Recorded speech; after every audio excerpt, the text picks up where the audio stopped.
Hello and welcome everyone to my video tutorial series on how to build a resume. And in this first video we're going to get started on how to get started on a resume and also the introduction or generally where your personal information would go. Alright, so let's go ahead and get started. So we're looking at it now about 150%. I want to begin by backing out a little bit here so you can get an idea uh, the resume, which will be in its entirety here, the whole screen here.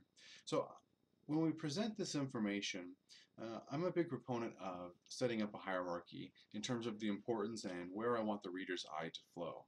So you have to begin to think like somebody in human resources or somebody that's hiring, going to be the hiring manager eventually. Okay. So we want to start off, we have four pieces of information that we want to include no matter what. So we have our name, our location, where we are, our telephone number, best way to reach us that way, and then also our email address. And so again, big picture, we want to be thinking about what's the email address that we are going to apply with. So it's the email address that's associated with our Monster account, Career Builder, also the way that we're going to respond to Craigslist ad. They need to be the same, right? No confusion whatsoever on who to respond to, and you know what email address to check on, every day when you're going through the job search process. Okay. So the first bit of information here, okay, is my name. You'll see I have it set up as a size 48 font. And the reason, again, we're looking at it as a big picture is because, this resume is going to be generally for people that are looking into, entry-level type positions or going to be new to the field, maybe even new to to working in general.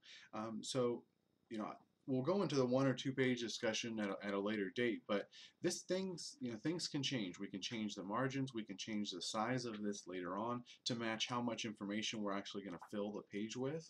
Okay, so but we want to throw as much information and throw as much on as possible, and then trim back later rather than pre-editing ourselves. Okay, because we want to get as much as we possibly can on the resume. Okay, so as you'll see here, I have size 48. It's bold. I'm a real big proponent of this, is having your name out there. It's almost like your personal brand or your personal logo. When you call back to do those follow-ups later on, the hope is, and what you're really hoping for in this type of situation is, they saw your name through the email. Maybe they printed them all out. Maybe it's on the desk, right? And they see your name more so than others that just kind of have it tucked away in a corner. Okay, in these types of situations, we have to add any little bit of an edge that we can possibly get. So again, it's bolded at size 48. This could come down considerably, and I would still think we could get it to stick out enough to my liking. Okay. Second bit of information, this is going to be, obviously where you're located.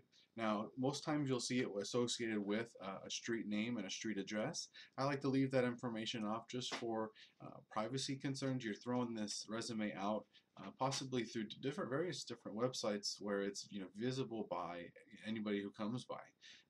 And although that there are ways to get people's information if you really want it, I would just rather not contribute to that problem. So I have the city, and again, what job seekers or job providers are looking for is, are you going to be able to show up and make it here every day? So I think the city lets them know. Obviously, if it's more than a considerable driving distance, you would need to accompany that with a cover letter explaining the situation. Okay. Then we have our telephone number. All right. Now again, this needs to be a telephone number that you could be able to you're going to be able to pick up at any time. So if that's a cell phone, home phone, whatever it is, because job providers are very finicky. If you don't answer that one moment, don't expect that they'll just automatically leave a voicemail that they're that desperate. You know, it's very liable that they could just call the next person, they get the interview, and then you're playing phone tag with them for a week. You don't want that. Okay. Again, when we're talking about the last bit of information here, our email address, I really expect people to have something that's very, very professional, right? Nothing with boy or girl or obviously anything that would be remotely inappropriate. I think the key way to go here is first name dot last name. Very straight to the point. If you have something such as myself, Joshua Brown, rather plain name in terms of very very common. Then maybe you throw in a middle initial there, okay? And again, anything is okay, Live, Gmail, Yahoo, anything that's public like that. You're going to use that email address specifically for job searching.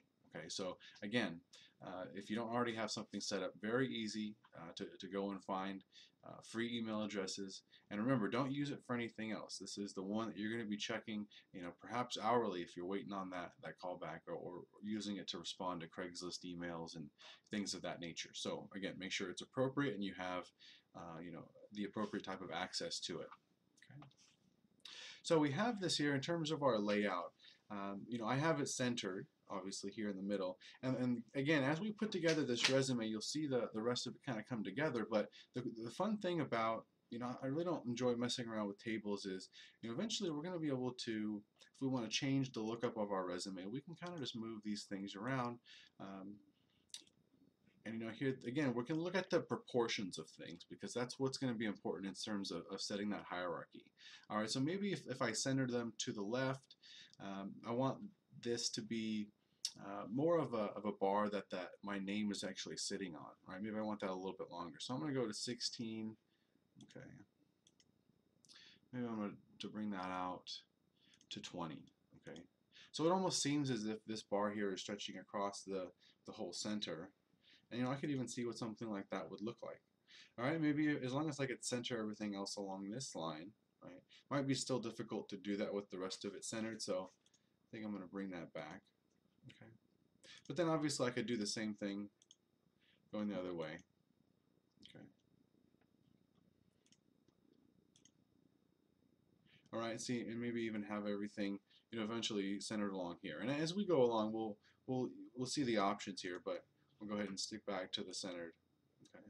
Now another thing here that we're going to want to include, if you have it, this is the place to include it. So we're going to go ahead and bring down this to maybe 14 so we can get some more information here. Now I've worked with people that are a lot in the trades, and so various types of certificates or actual license numbers, I have them included in here. Okay, so I'm just going to go ahead and put a little filler in here. Okay. So maybe the abbreviation for what the license means or the actual name of the license, and then the actual number, okay? Specifically for jobs that ask for that, that's going to be important, okay? And then also jobs that mention it, okay? Again, important for this.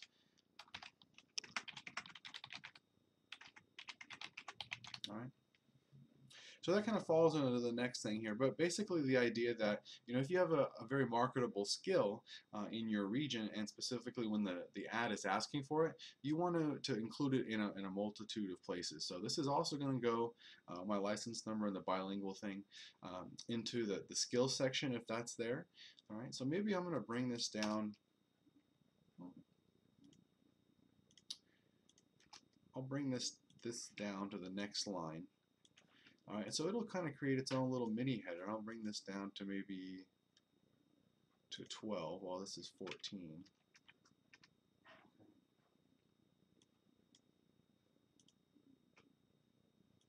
I make sure my line spacing is aligned there. So again, it has my, it's again creating kind of a hierarchy. It's still including all the information, and again, I'm still going to have a wealth of space here to start including as much of my background education and background work experience as I need to. All right. So go ahead and click and subscribe. You'll be notified when the next videos are coming out. We're going to go through making the whole resume, so a skill section, objective, education, employment history. All right. And I appreciate you tuning in, and have a great rest of your day.